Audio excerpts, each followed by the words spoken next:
dörücülükli adam bir wada bir näçe peýdali, gowy pikirleri orta oklap bilýär. Olar onu nireden alýar? Elbetde kitapdan. Beýnini östürmeň gowy usullarynyň biri ýygyderli we pikirli okumakdyr. Çağanyň kitap okumaklygy onuň ýadynyň ösmegine, ýad geçleriniň güýçlenmegine mümkinçilik berýär, kömek edýär. İkinci faktor, kitap okumak bilen pikirlenme öň baglanşyk. Sebäbi pikirlenme dil sözleýiş gönüden-göni baglanşyklar. Sebäbi pikirlenmeň gorny sözler, düşünjeler emele getirýär. Onuň üçin çağa kitap okumak bilen onuň pikirlenmesi güýçlenýär. Çağa kitap okumak bilen onuň söz baýlygy hem artýar. Söz baýlygynyň artmagy dogry pikir ýöretmege, öz pikirini düşünükli beýan etmege mümkinçilik berýär. Kitap okuyan çağalar gürlänne de erkin, ynamly, ygtybarly gürlemegi başarýarlar. Kitap okumak bilen biz bir näçe peýdali pikirleri, peýdali ideýalary öwrenýär. Gelecekde biz olary öz durmuşymyzda ornaşdyryp bilerdik. Çağalaryň pikirini türgenleşdirmek üçin, akylyny türgenleşdirmek biz hökman o çağalar bilen günde kitap okumalydyr. Çağanyň kitap okamadyk günleriniň möhületi uly boldygyça ol hasam erbet ýagdaýlary döretmek mümkin. Ýöne şu çağa, şu kitap okumakly barada pikiri hem döremedik bolsa, onu ol gaty erbet ýagdaý diýip düşünmeli. Çağalara kitap okumagy öwredenne onu ýygyder etmegi hem terbiýelemeli. Sebäbi çağa ýygyder kitap okasa, onu her bir okuan kitabynyň, her bir öwrenen zadynyň däneler görnüşinde toplanyp, olar bir umumy medeniýete, umumy kultura, umumy düşünjelere geçýär.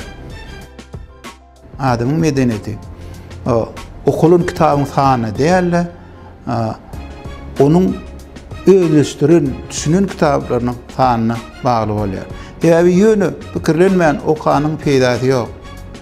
Onu adam hökman öz okan kitaplarını seljermegi ve öz durmuşynda ulanmagy öwrenmeli. Egerde sen öz durmuşynda ol okan zatlaryny ulanyp bilmeden, ol okan zatlaryň senin üçin peýdasy bolýar.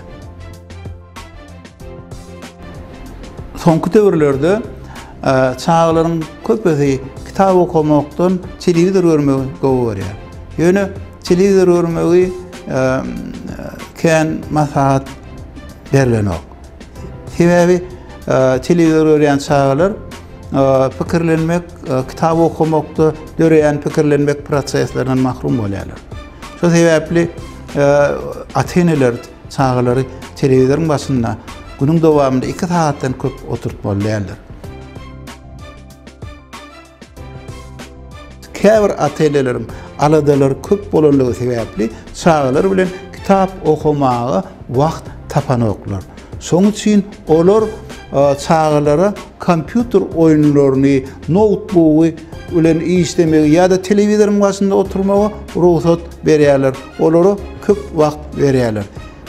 Emma kitap okuyan adamlaryň durmuşda döreýän meseleleri çözmäge mümkinçiligi köp bolýar. Kiçik ýaşly mektep okuwçylar, kiçik ýaşly çağalar üçin ýanky 50 sahypa yeterlik bolýar. Ýöne ol gutarnykly çäk diýerler. Ol her çağ üçin aýratyn çemeleşmeli.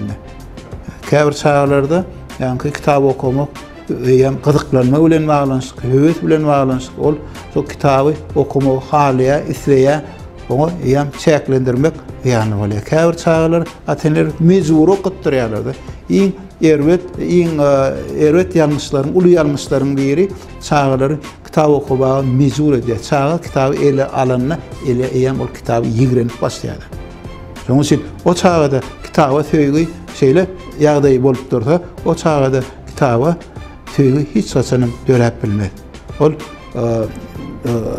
Soň mektepde okanna ýa-da institut okanna da ol kitap okumy halamasa ol gowy hünermen bolup ýetişip bilmeýär.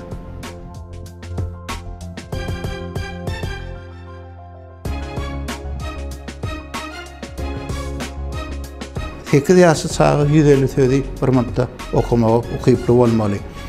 Ýa-da talip ýokary okuw jaýynyň talibi 450 söze çelli 1 minutda okumaly.